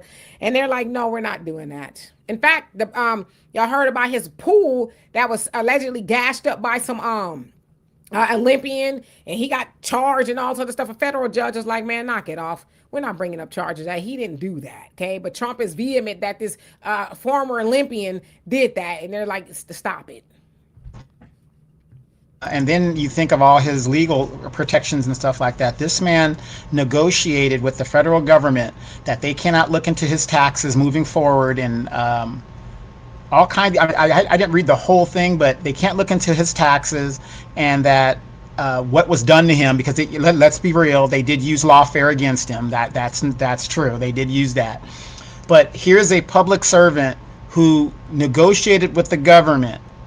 Because sometimes, how many of us have been accused and are sitting in jail right now falsely accused, and the government just, when you finally get out, the government just says, oops. But this is what we're trying to tell you guys. These people take care of each other. He's going to get compensated for all the money he spent in attorneys and all those fees. Some way, somehow, he negotiated all of that to where, you know, he's almost an untouchable now. Oh, he could be touched, okay? Maybe this not by a man, but yeah, ain't nobody untouchable. Mr. 100 all day, how you doing? Says these folks acting like injustice want to be gods. There are no more good guys anymore from both sides. They're just regimes. I totally agree with you. You're not getting argument from me. Let's see. Somebody said something. I don't remember what it was. Oh, facts not feelings. He says, listen, brother, me and you agree. I'm not who riding on no black folks. I don't care if they Haitians, they Africans. I'm not doing that, right? Because while some of them, they got a lot of foolishness to say, they ain't the only ones, right? I always said if anybody should be here, it should be the Haitians, because of the destabilization that the United States have done to Haiti for a long time, still doing, right? So I'm just not one of those people. Like I said, I get delineation, but I'm not about to be who banging on nobody. I'm sorry. Okay, I'd rather spend my energy talking to us as Black Americans, how we get it out the mud. Because at the end of the day, I agree, Haitians aren't our issue. They're not necessarily taking anything from us, and their least in population, their TPS status just ended, okay, along with 13 other potential countries. But there's a lot of other people over here. Hey, you go to somewhere like Los Angeles, California, they setting up vending shops and tables and stuff in the middle of the damn street. Not the sidewalk anymore, on the street. They got tents, illegal immigrants. They got tents and they selling all kind of stuff in the street. Where cars drive down the street. And Karen Bass says it's absolutely correct. And notice, nobody talks about the millions of Chinese people that cross the southern border. Nobody talks about the Asians and what they're doing. Nobody talks about that. But that's what I'm saying. So that's why I said, for me, I try to be careful. It's not to, ride down on black folks. I can I be honest with y'all? Hey, Saladin, how you doing? The problem with some of the black folks that come from other parts of the world is they just be talking spicy, right? They ain't got no real power. Ain't no Africans setting up shop in our communities. No Haitians doing that and, beating up Black American. They not doing that. If they are, I ain't heard about it, right? I don't want to say never. I don't want to deal in absolutes, but we don't hear that from them. Are they disrespectful? Yeah, some of them are disrespectful. But are they as problematic as some of the other groups of people? No. So I'm saying sometimes we got to really check our emotions. And I'm just going to say this. I know people ain't going to like it. But just like people from all over the world come over here and punch down on Black Americans, we punch down on ourselves and other people too. We got to stop doing that. Because like I said, at the end of the day, you have a lot of Asians, Arabs, Indians, Latinos, everybody set up in our community and show the utmost disrespect. They got hate crime bills and all kind of things. And yet we won't stay our asses up out of their stores. But we want to who ride on Haitians. Trump, we can't tell Trump not to do it. We didn't tell Trump to do it, right? So that has nothing to do with us. As I said, I don't care if anybody likes it. I don't like seeing black folks in shackles. I don't like seeing it. Right? But I get it. Temporary is temporary. Saladin says voting ain't never got black people nowhere since 1965. Hell, longer than that, right? We are in worse condition as a people. God never said he would send a politician to save and oppress people. We need to truly unite doing for ourselves and believing that the white man is the devil. Whew. Yeah. Voting has not. Right. Thank you, Buck Horse. I appreciate that. Thank you so much. It's an anti-black hate crime bill now. Yeah, but again, we gonna vote for that. We're gonna vote for everybody else to get a hate crime bill but us, and then we'll cry about it. That's the problem that I have with it. Like I said, I get it. Everybody else, okay, they this, that, and the other, but what about the stuff we doing or not doing? The other people can't vote. We're voting for that. And then we cry. It's like I said, sticking a fork in a socket after you've been told not to do it and you're doing it. Ah, that hurt. Well, didn't I tell you that? As my daddy would say, may Allah be pleased with him. No. Didn't I tell you? That's when you was going to get it if my daddy stuttered, okay? Didn't I tell you not to stick your hand, that in the socket? Yes. Well, then you the fool, okay? You knew better. We know better, but we keep doing it. Wait a minute, though. That thing about that they're not voting, we don't know that for a fact because it has been proven that they are voting in these elections. Well, I did some research. And so it's not a large scale issue. It's just not, they've done it here and there, but nothing. I think it's like less than 1%. Okay. Yeah, because recently they've been talking about the Haitians that voted for Trump. I'm like, there isn't enough legal Haitians in the United States to make the difference in an election if they did vote for Trump. Exactly. Thank you once again, Buckhorse. Love it. Appreciate you for that. Says Nolan Wares. We on the way. We on the way. That's what I'm saying. I'm paying attention. I have not forgotten about Nolan Wells, Carmelo Anthony, and all the countless other people who have suffered with the injustice of the United States of America, right? All the stuff is just really exposure at this point. These systems are being exposed. And Mississippi, they're taking forever with the autopsy report. Why? The independent one came back weeks ago. What's taking y'all so long? And why y'all didn't send their babies, a body intact? What's going on there? See, because I don't want to get into it. I see they're suing. They're suing a whole lot of people. It's like, if you don't stop, but they being them people in Mississippi. Yes, one who cares says she is not for us. Brother Damon says she gives 2 F's about FBA. Yeah, Jay and Paul, but they gonna vote her right back in office. You watch, just watch. Yeah, she just won her primary with 70% of the vote. Now she represents part of Detroit. So let's be real here. That means I'm very sure black folks voted for her. Yeah. And Rich, no, that's part of it. That's not why. I've already said, even before this lawsuit or whatever they came out, I said that before. I'm on record saying that I purposely don't want to talk about that because it's just too much. I'm not there. I don't know what's going on. A lot of people who are talking about, he says, I guess the real reason y'all don't want to talk about Nolan Wells situation is because allegedly the suspects threatened to sue content creators for defamation on them. But I get it. And you know what? I'm going to be real with you. I don't agree with them people in Mississippi, but I think there is some defamation going on there, which is why you have to be careful. Because a lot of times people fire this thing up, right? Social media, they get the bump in their gums and they end up saying things that are wrong. As people who get sued, you should get sued if you lie on people, right? Now, I don't know who's lying, who are this, that, and the other. But what I'm saying is, for me, I just put myself in that situation, and God forbid that was my loved one. I wouldn't want a whole bunch of people just bumping their gums and they don't know. Like Brandon Tatum, the one that's sticking up for them, he going down there. Well, I believe him because they told me. It's like, shut up. You know what I mean? So I'm choosing. I'm making a conscious decision not to do that. That's all. But yeah, I did hear about that. Matter of fact, I heard about that yesterday. So yeah. And thank you, Philip. Let's see who else is here. Diane, did I say hi to you? If not, hello. Let's see. Facts and Philip says, I know, Demetri, you and I see eye to eye. You know I'm crushing on you. Well, thank you. Avenge the Ancestors, how you doing? I hope that you're doing well. Long time no see. You've probably been busy. 5 Range, you say, fact, some parts of Los Angeles look like a third world country. It's like, I have friends out there and they send me stuff. I'm gonna be talking about some stuff next week, but I'm like, my God, it's crazy. Like they are in the street. If you wanted to drive down that lane, you couldn't. Like, seriously. And nobody's going to check them. But let you be black outside in Los Angeles and breathe an extra breath that you ain't supposed to breathe, the po-po going to come roll you up. But, and the po-po look like a lot of the illegal immigrants out there, right? So they don't mess with their people. But black folks catching hell left and right. And I believe I'm going to have Brother Billion on here on Tuesday. We're going to have a conversation about some things that are going on in LA. It's crazy. I'm telling you, it's wild. And what's crazy is you've got black representatives that are right there, ain't saying a freaking word. Yeah. Ali says, Johnny Carrington was ejected for hard fouling Sophie Cunningham. She called it white privilege. Yeah, I saw that at WNBA. They got a lot of foolishness going on there. It's like, can't people just play sports? Like, what are we doing?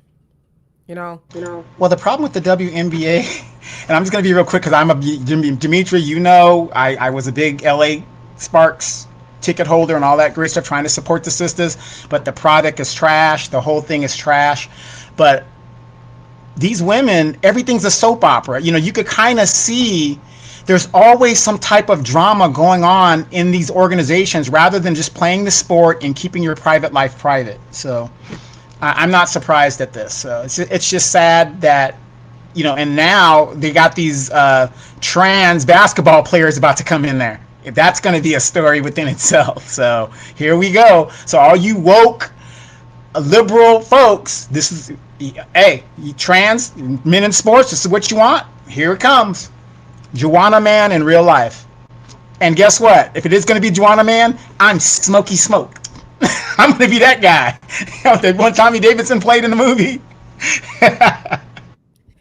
I've seen all that. I'm like, boy, I tell you what, I'm so glad that I'm doing my best, y'all, to touch grass. Like I'm divorcing myself from my phone as much as I can because there's just a lot of foolishness out there. It really is. And I did see that.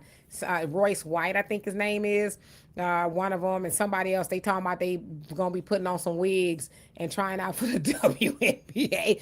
I'm like, what the hell? They are going to be the greatest players ever.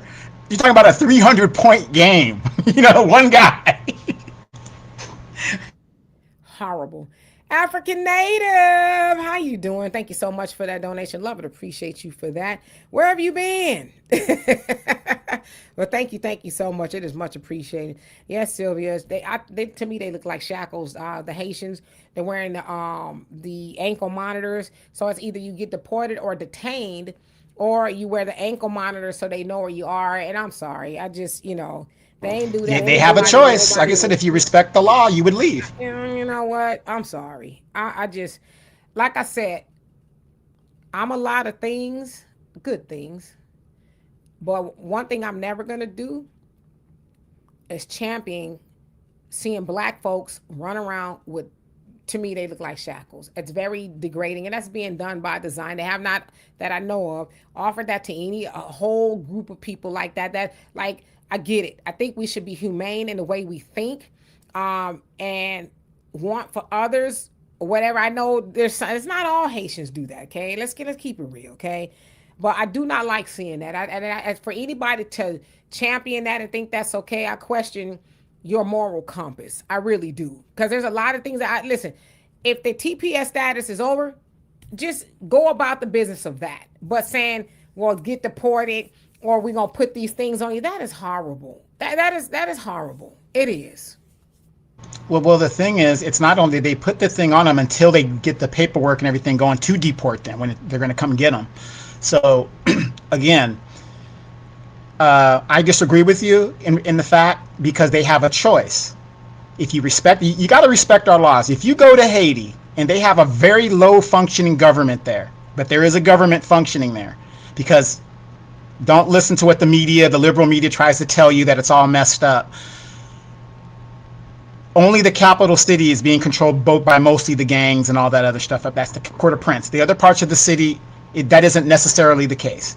But the point is, I have a Haitian friend. He's talking about he always told me 1804, and all the BS he keeps trying to talk, right? Long story short, if Haitians are so great with this 1804 and this warrior commitment, show us. Why would you let them strap a thing on your whatever shackle, whatever, on your foot, rather than respect our country and go over there and go make your country great and take care of the gangs and do what you got to do? If you go over to their country and you do not respect the law, you won't last long there. Isn't that strange? And it's always, see, the thing about Americans, most Americans don't travel. We don't travel. So we don't know how it is. But when you go to other countries, and especially these Latin countries, and you disrespect their laws and you disrespect their customs, they will cut your head off. Figuratively and sometimes literally, they will cut your head off. But they come over here and disrespect our laws. Oh, Haiti's so great. Haiti's this. That's great. I'm all for it. Have pride in wherever you're from. It's time to go. Respect our laws. And I can't feel sorry for you when you have a choice. If I was in that situation, Demetra, I'm talking for me, you ain't strapping no thing. You know what? I'm going to go home and make my country great. You ain't going to make me look like no slave walking around here looking, embarrassed and all that other stuff. I have pride in my culture and in my people. So I disagree with you on that, but it is what it is. Well, I'm glad that you disagree with me on that, but I think that's what happens when we need a little bit more information. See, it's easy to say, I study stuff.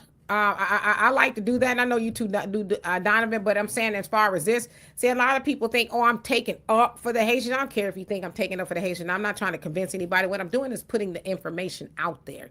So to say that, oh, if I was a Haitian, I would, instead of getting a shackle or a monitor, I would leave.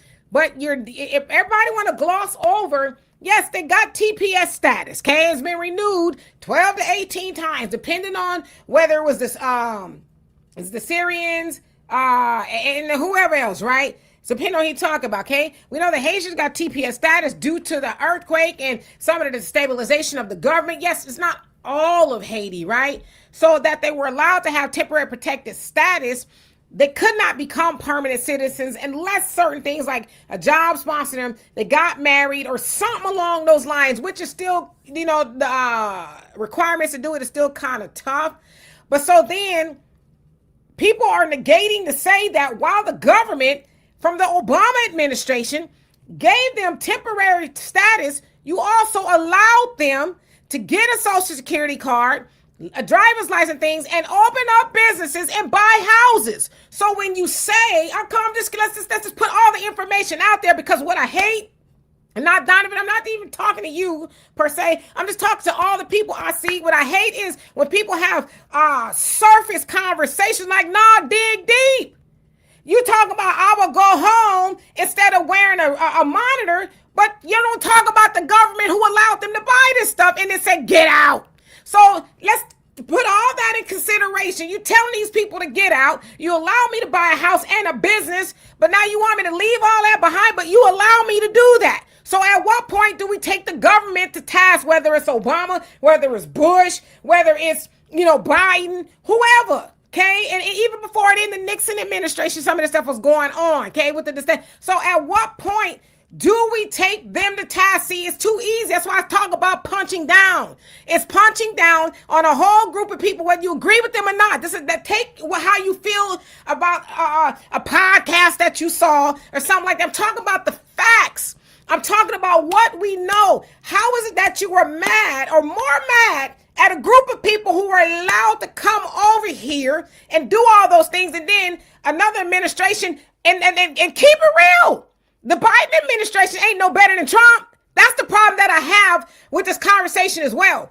The Biden administration, when the Haitians converged on the Texas southern border, they lassoed them up and got them out of here and Biden said, look it up, we can't afford to keep them here.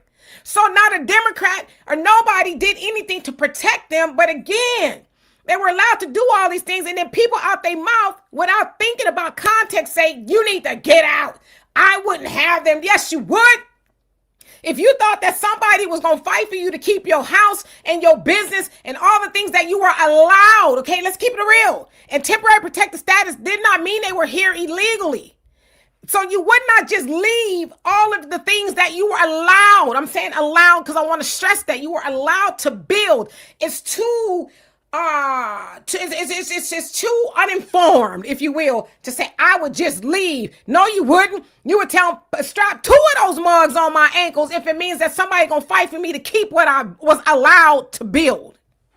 Right, that's why they were given time, and they've been given time to make arrangements with any loved ones, whatever. But let's forget all that.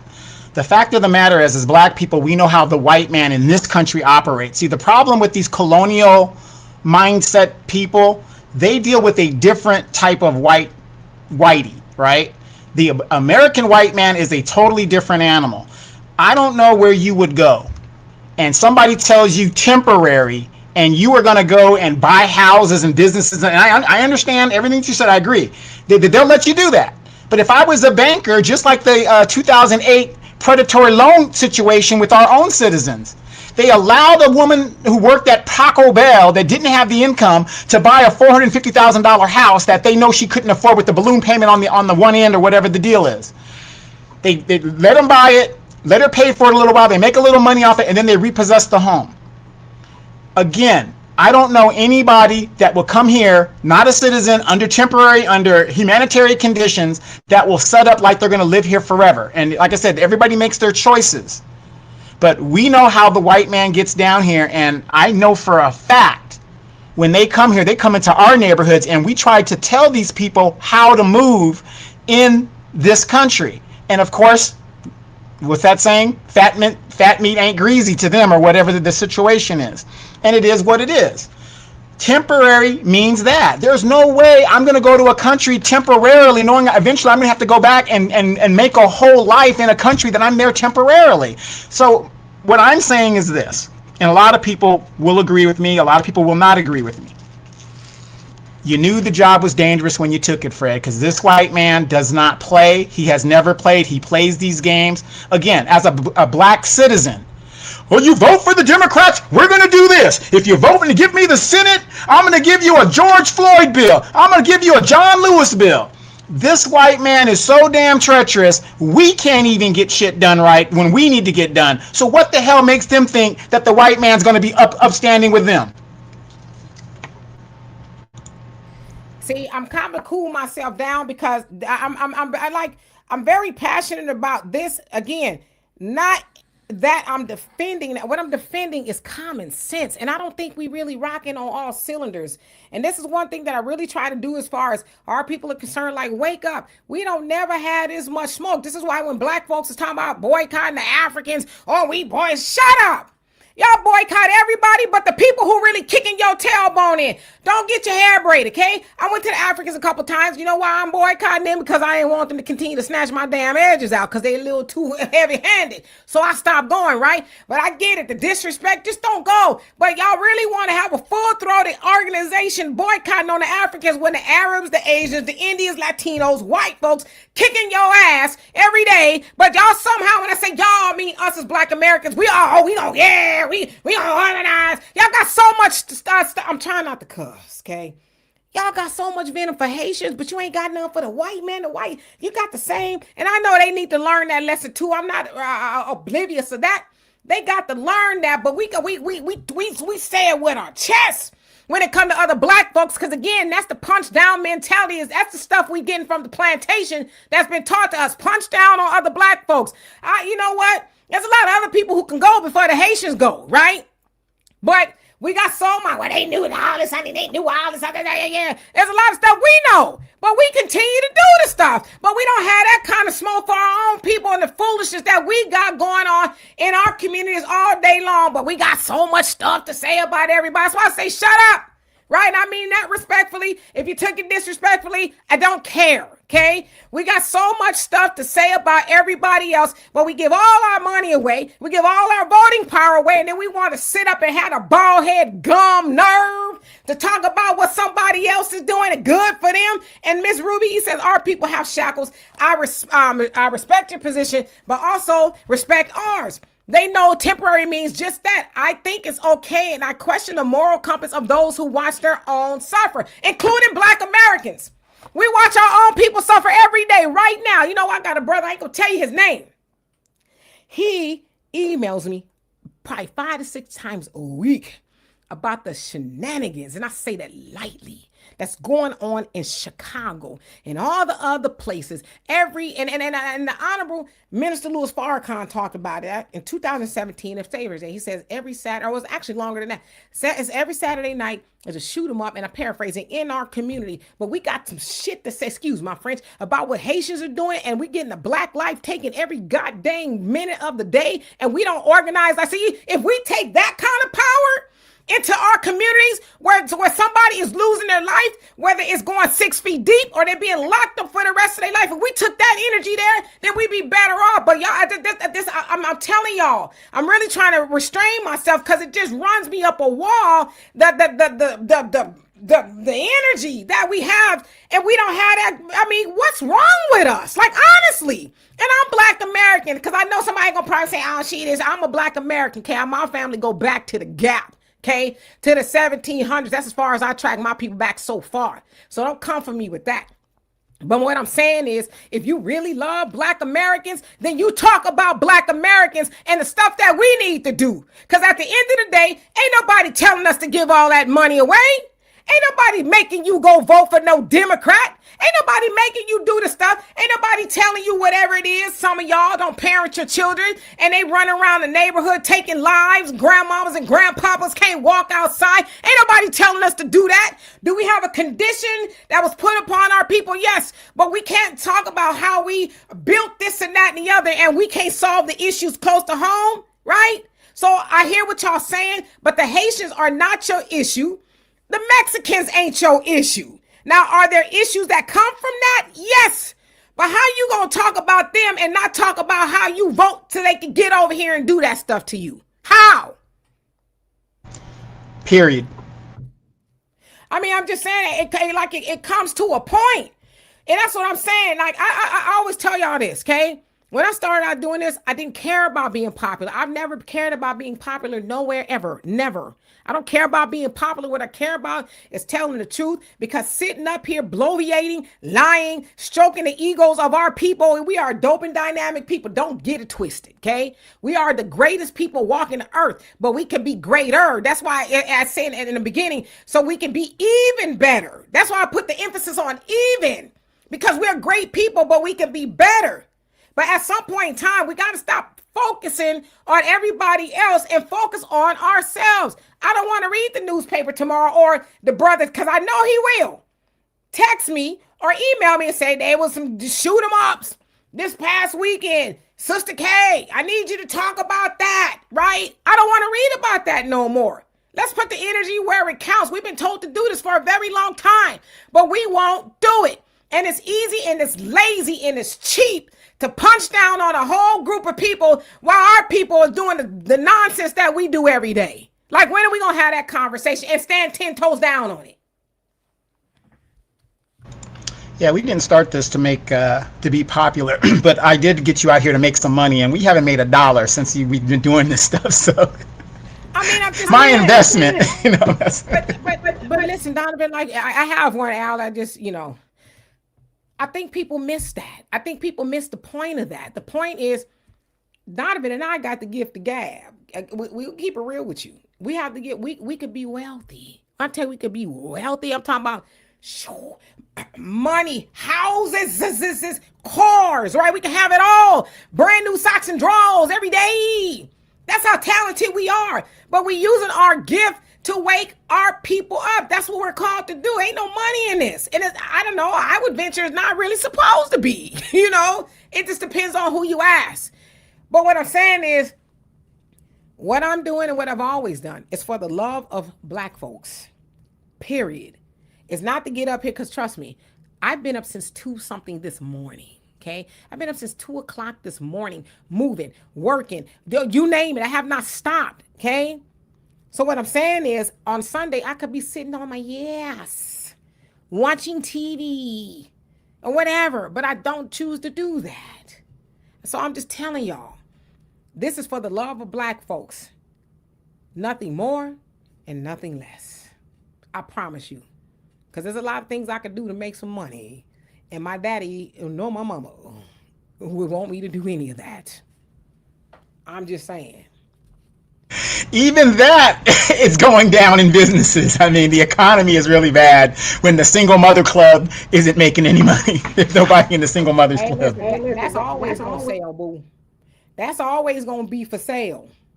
It's going to be for sale, but ladies, unfortunately, the market is flooded and ain't going to be for sale for top dollar. That's for damn sure. That's okay. You just got to work really hard. Sister Sax, how you doing? Says they were duped, probably believed that temporary was not really temporary. Not if they're allowed to buy houses. Yeah, that's what I'm saying. I mean, they got all these, renewals, right? Status renewals, upwards of 18 times, right? And they go from, it depends on 6 months to 18 months. And what's crazy is El Salvador's been here longer than Haitians have. But why ain't nobody talking about them? Or all the other 13, groups. I know it seems like it's more Haitians, right, than any, but nobody talks about them. It's the punching down on the Haitians. Like the Haitians, it's temporary for everybody. Yeah, but you want to know why they're singling out Haitians?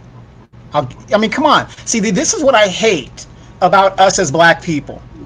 We keep forgetting we're Black people. This country is founded on white supremacy. For some reason, we think because we're American, It's our skin.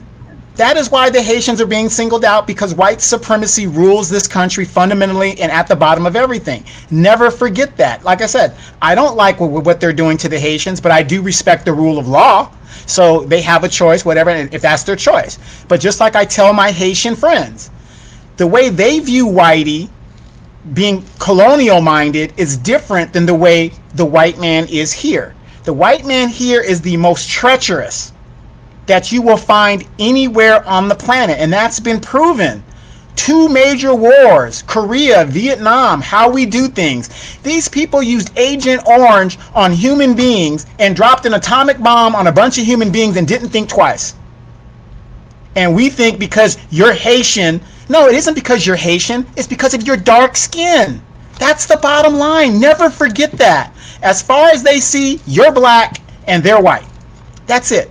This country operates on the 5 colors. Period. My black people, never forget that. You're going to be singled out because you have black skin first. That's no fact. But that BS about, well, blacks are going to be next, we're going to be deported, that ain't going to happen. We're citizens. It ain't going to happen. Stop with all the foolishness there. But the bottom line is, this white man in the North American continent of America dropped an atomic bomb twice on Asian folks and used herbicides and all kinds of atrocities against these Asian folks in 2 different wars, Korea and Vietnam. And yet these white people come here and they get an anti-Asian crime bill, for them, and set them up and do all this other stuff, and they love whitey so bad. That goes to show you how diabolical this white man is. Never forget that. I don't care if you're African. I don't care if you're Haitian, Caribbean, whatever. Yes, we share the same melanin, but the bottom line is they see you as black, and that is their primary enemy. And my mother told me, you never forget the skin that you're in.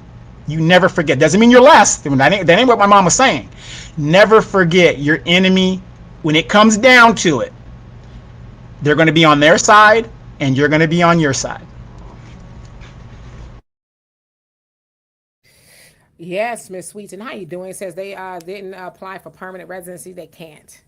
It's not something they can do. It's rare circumstances. They have to kind of like be sponsored type of thing, but they can't.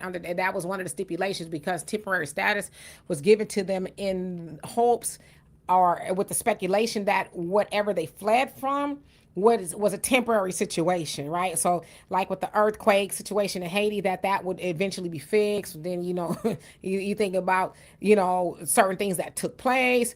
It just didn't for whatever reason. So that's why they couldn't get permanent, because the hope was always that they're going to return when things stabilize. The question is, have things stabilized? Like Venezuelans, I think their TPS status will be or have been revoked as well. Well, they just had it was revoked last year. It was revoked last year. Yeah, they had an earthquake and they kidnapped the president. There's a lot of destabilization. With America, United States, that's what they do. They destabilize governments. So, but yeah, so they couldn't. They couldn't apply.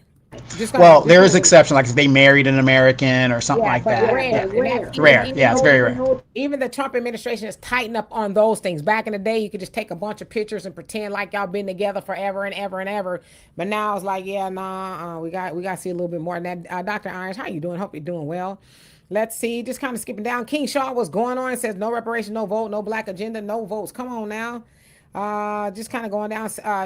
Raj says TPS visitors, violators need to go, but don't single out one group, shackle them all, or don't do it to anyone. Haitians have been mistreated by both Trump and Biden. That's what I'm saying. And that's why I said, I'm just one of those people.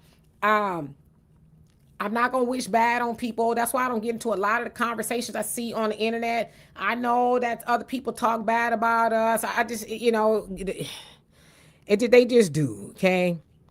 But what I do know is what you wish on other people, you also wish on yourself. I'd rather spend the energy, with us trying to figure out what we need to do. Because as I was telling y'all, sometimes it gets a little on the sad side, because my mom is gone, my dad is gone, and my mom was in the fight for reparations in the 90s. Of course, it's always been a conversation. My mom, she died. She didn't get to realize or see us, even touch reparations. My father just passed in December. And so what happens is when you lose both of your parents, You really start to think about a lot of things. And often, even yesterday, I was thinking about this. I said, man, it's very possible that I could die. I'm 55. I don't plan on going anywhere soon, but I could die and not see Black Americans unified. I could die and not see us, get reparations. I could die and I still see us vote for oppression. I can die and still watch us give 97% of our 2 trillion, some say it's almost $3 spending power away. I could leave this earth and not realize the things that my ancestors have fought for, whether it's my parents, my grandparents, or a lot of people who have gone on. And I think about somebody like the Honorable Minister Louis Farrakhan. He's not going anywhere anytime soon either.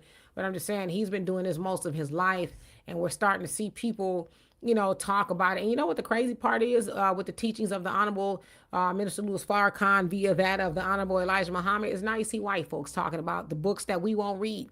They talk about, I kid you not, you can go on any social media, they say Farrakhan was right. You see white people repost, some of the teachings, the videos. They talk about they read some of the books y'all won't read. They've read them, right? You see them talking about it and they agree with them. But there's a lot of our people who just will not wake up, who want to continue to believe that, somewhere some white man's going to fall out the sky or some politician somewhere is going to make life better for us when we have the power to do it. And so, yeah, sometimes I get really sad because I'm like, it's very possible that I will leave here and we won't even be close because sometimes, and I know this is going to be kind of negative. I don't always feel this way, but sometimes I do. I just kind of feel like, what's the point? I don't think we care enough. There's some of the things that I see, even something as small as the whole bonnet and house shoe conversation that's going on in some of the universities, Tuskegee University. They banned these things in class, the bonnets and things. And so I see a lot of Black folks talking about this as anti-Black. It was anti-Black to talk about banning bonnets and things. And so when I think about it, I'm like, well, when did indecency and degradation become Black culture? Why are we owning these things? And then I get sad again because I'm thinking, when did we begin to settle for less as Black folks? I'm old enough to where I remember my grandmother, dressing up. I could just never imagine my mother or my grandmother outside like that. And when somebody is saying we want to bring decency back as far as Black folks are concerned in public spaces, you have some Black folks who want to fight for, I don't care. You can get mad. I don't care. Bonnets outside is indecent. It's a disrespect to the women before us. And men, if you're out there disheveled, it's disrespectful to the men before us who, you got to remember, our people came from them plantations with nothing on their backs, no shoes on their feet. And the minute they could get something, make something, and, feel like they were citizens in society, I'm just talking about aesthetically speaking, they were doing that. They might have had one dress, 2 dresses, but they did not go outside like that. So I'm just using that as an example, sometimes I get very disheartened because I'm like, wow, are we going backwards? What are we doing here? That shouldn't be that hard of a conversation. Yeah, you're right. Let's be decent. Let's go outside. Let's, look like we care. So it's sad. 55 is young in the larger scheme of things, but how long is it going to take for Black folks to get on the same page and focus on us and the things that we need to do? In our community, like I said, I've been talking about life insurance a lot lately. I don't have the ability to sell it or whatever. I used to sell it. But something like that, we are as Black Americans the most insured, but we're the most underinsured. So I get sad when I hear some of our people talk against it. But then on the same hand, when somebody passes away, they want to have a GoFundMe and they expect everybody to get together to help them take care of their responsibilities that they did not want to take care of. So I'm just saying that not to be a Debbie Downer, but I'm just telling you, I do this all day, a lot of, often I would say. And so, see, these are just some of the things that I think about. And it's hard sometimes to stay encouraged because I see a lot of things. I don't talk about all the things that I see because people come to me with all kind of stuff.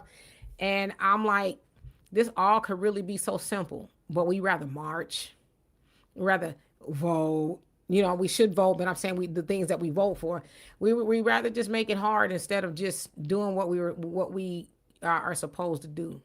So I don't know. Y'all tell me. Yeah, in the comment, they were saying something about the TPS for the Europeans. I just put in there, Ukrainian TPS status is good through October 19, 2026. So they've been here since 2023. So again, people, and I'm not trying to be disrespectful for anybody, we have smartphones in our hands. If you have a question like that, just Google it, and it'll give you the answer. You know, I mean, hopefully it's the right answer. If you use more than one source, I use more than one source. But yes, Ukrainians, Europeans are under TPS status in their situation. So I know it seems because they're white, oh, you don't hear about it. That's because they're white. So again, you know, use that smartphone. It does help in some situations. Yeah, again, avenge the ancestors. I'm not saying that some of the stuff that other people's like Haitians and stuff say about, I'm not agreeing with that. Please do not mistake me in that. But what I'm saying is what's going on with them, that has nothing to do with us. We did not put that in motion. We can't stop it, right? But we hear, especially a lot of these politicians that we vote for, they are talking about all the horrible, but they're not fighting that hard for the Haitians. They not. Let's keep it real. Do you see any of these Democrats fighting that hard for the Haitians? But when they do, they want to, you know, include us in that conversation.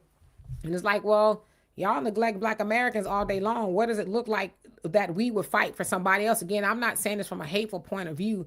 So I'm not saying that some of the things that they're saying, it's not all of them, right? Just like, you know, for whatever, it's not all of them. But I'm not agreeing with those things. But what I'm saying is I think it's a waste of energy to, but our own backyard looks like hell. That's all I'm saying. So I just want to be clear about that. Arthur, how you doing? Hope you're doing well. Let's see. Fancy Tiger, what's going on? Says Agent Orange was tested in Florida prior to its use in Vietnam. Guess where in Florida it was used? I'm not sure where. I thought you was talking about Trump because that's what they call him. They call him Agent Orange. Agent Orange. Yeah, well, the thing is, you know, a lot of people, and I know a lot of people aren't military minded, and again, Buck Horace, who's a vet and stuff like that, all these people that are veterans, thank you guys for your service. This is what I mean about knowing the treachery of this white man. We've heard about the Tuskegee experiments. Everybody's seen the movie, Lawrence Fishburne, Miss Evers boys. You got all of these stories of what this white man in this country will do to Black people. So nothing should be a surprise to you guys when these things happen. Yes, Demetri, I hear what you're saying in the aspect of whatever. The reason why I don't get sad about it is because it doesn't surprise me. There's nothing this white man in this country will do that is low enough. What do I always say, Demetra? The street urchin? There's nothing lower than a sea urchin. There's nothing lower in the world than a sea urchin, right? The white man could get lower than a sea urchin. So that's why I'm not surprised at the humiliation rituals, the things that they will do to maintain power. And you guys shouldn't be surprised at that either. So again, to put Black people in shackles, yeah, you got these ignorant Black folks running around, or white folks running around here that would love to see that again one day. But then again, you also got to look in common sense and say, does illegal immigration hurt Black people? Yes, it does.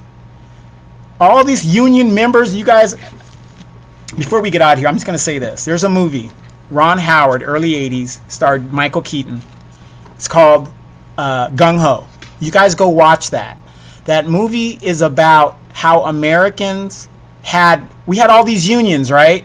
Unions made sure you had a 5-day work week, a 40-hour work week. That's all because of union fighting and struggling and doing what they're doing. When you let people that just want to work, I just want to come here and work, they're not doing anything wrong, you're undercutting the union cost of living here that we fought for all those years. This is why people are struggling. When you bring these workers that come in, they just want to work. Nobody's saying that they shouldn't work. But now you've undercut to where that $40 an hour job is $16 an hour because you're willing to take it. You're disrupting the American way of life so that you could just work for your El Salvadorian way or whatever the deal is or wherever you're from. The American way of life, we should be making $50 an hour, period. But no, you come here and you undermine it. If you want to make $50 an hour, come in the right way and do it the right way. This is the problem that we're having in this country, which is making people anti-immigrant, whatever. We've got to get control of the country and get these things back together. If it wasn't for a union, you still have children labor law. You wouldn't even have children labor laws right now. But in some of these countries these people come from, children still go to work. We got to do our homework. We got to understand the harm that happens when people do not come into the country the right way. And because black people are at the bottom of this economic system, even though we are the top consumers of the system, economically, we are the foundation of the capitalist system in the United States. And when illegal people come into work, it affects us, because those jobs, those starter jobs, is where we start at. Demetra worked at McDonald's. How many of you guys had your first job at McDonald's and you worked maybe at a Sky Cap and all these little, these jobs that are menial, that we say menial jobs, but that's where you started at to get your work experience. We can't even get these jobs now because these other groups have it. So now you've got roving gangs of black teenagers in Chicago that have nothing to do but go and rampage and steal around because they don't have a job. You got to take care of your citizens first before you can take care of anybody else. And I'll land my plane there. Absolutely. And Cisco Defiant, yes, I'm glad that you got life insurance for yourself and your wife. It's just a must, okay? I mean, and I just, like I said, it's sad. It's something that's cheap. It's something that everybody should have, right? So I'm glad. It's just something I really believe in, because I'm telling you, I had a talking point years ago that basically asked, how many car washes does it take to have a funeral? And the answer is, who knows? Who knows how many car washes, bake sales, fish fries does it take to have a funeral?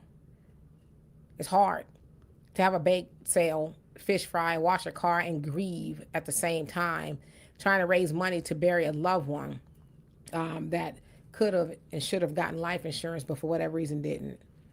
And I've seen it a million times, and it's sad.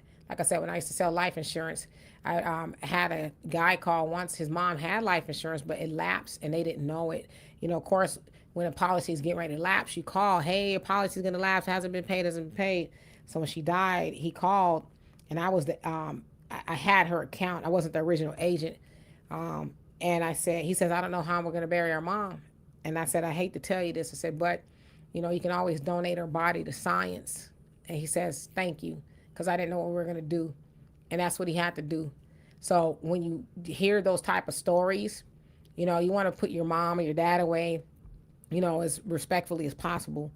Donating a body to science, it's a way to, dispose of the body. Or what a lot of people don't know is that if you cannot afford to you don't have life insurance or way to get your loved one from the morgue, the city will cremate your body, but they'll put it in with the mixed up the ashes with all the people they cremated that day or in that same realm, and they'll give you a bag of that. So you have not only your loved one's ashes, but you have everybody else's ashes, because they're not going to do just one body for free. Oftentimes, if you don't get the body within 30 days, they'll cremate it anyway. Or you can get what they call a pauper's grave, where they'll put your casket in a box, a cardboard box, in with a whole bunch of other cardboard, or like not cardboard, but like plywood boxes in the same hole with a whole bunch of other people who could not afford to properly put their loved one away. So they're buried in what they call a mass grave. Okay. Now I know some people probably won't care and say, okay, it's a body, but all that could have been avoidable. That's a last ditch effort, because they have to do something with the body. But it was avoidable by just getting a policy. If you don't want to get one and leave generational wealth, at least get one that will avoid that, because I've seen that people have to do that. And I'm gonna tell you right now, it's one of the saddest things you'll ever see, because nobody wants to donate their mom's body to science because they didn't make sure that her life insurance policy was up to par. So I'm just telling you what I've seen. So anyway, Donovan, you got any parting words? I'd love to get to the rest of your comments, but I'm not going to be able to. Parting words is, you guys do not forget to download the African Diaspora Channel News app. Please get it on Google Play, Apple Store. Things are heating up now. We're in August. We are, I believe 90 days out. 90 or 120, maybe it's like 90 days out from the election. So now you're going to see a lot of people coming out. This is what I got to tell you guys. Whatever your belief is, if you're Republican, you're conservative, you're liberal, whatever the deal is, do your research on these candidates and make sure that that candidate is going to stand up for the principles that you want them to stand up for. Because again, you got your Jasmine Crockett's out there. She talks tough, but she's out of a job. Your Cori Bush just came back. How many of you guys remember Cori Bush? She was out there. 73%. She got mollywopped in St. Louis. Why? Because she was so busy worried about other people in other places rather than the people that she's supposed to represent. So you guys, please do your research on these candidates. We've said it time and time again. It isn't about Democrat or Republican. It's about what's best for you and your family and your wallet and your pocketbook. That's how you should be voting. And it should be transactional. You should be getting something from your vote, and that comes from Madam Vice President Kamala Harris. You better get yours. Albert Chill, I'm going to find it. I have it. I just got to put it up. I keep forgetting to put it in my greatest hits of the Democratic talking points. You better get yours. Get yours. James says, much love from Chi-Town. Keep up the good work, educating our people. I shall. And thank everybody for being here. Love and appreciate every last one of y'all. And I want to say this. Please do not take anything that I say as from a position of hate or any of those type of things. Anybody who knows me will tell you I'm the least hateful person they've ever met. I'm just not built that way. I see a lot of things I don't talk about. But I'm very observant of things. Sometimes I don't talk about certain things because I don't want to appear to be stirring the pot or, being divisive and things like that. It's always going to be about love and positivity, not just for our people, but other people as well, because as a human being, we are supposed to love. Unfortunately, everybody, they do not love us. And so I just think for us as Black Americans, it's better to spend more time loving us, because no one has had a job done on them as the job that's been done on Black Americans. From the plantation, we were taught to hate ourselves. They didn't kidnap a people and put on a plantation that hated ourselves.